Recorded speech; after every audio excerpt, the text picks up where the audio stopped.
Politicians in London are determined that there'll never be scenes like this again, but they're already divided over the remedies. The first solution offered today was a complete ban on demonstrations in central London, which could turn violent.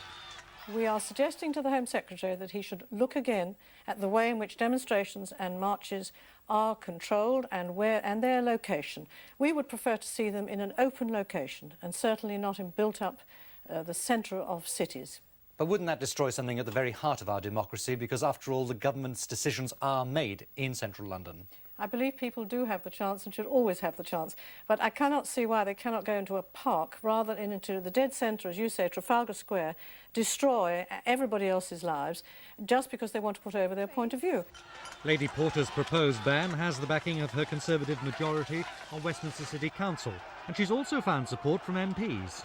I do not believe that it's in the public interest that throughout this summer we should have demonstrations occurring in the centre of London which could involve this small group of extreme socialist anarchists who wish to cause this trouble.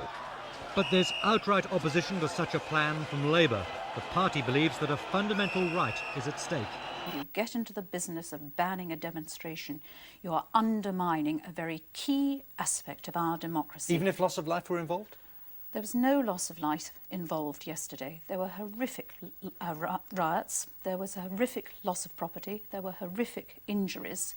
If this continued to be a feature of every central London demonstration, violence, mob violence, people being attacked, people having missiles thrown at them, shop windows being broken, wouldn't you then think it was time to call a halt?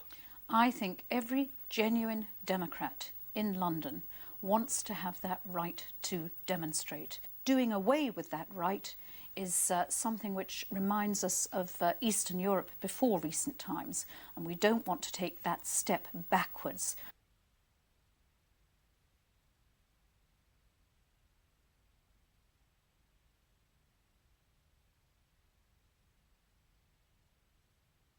In Europe.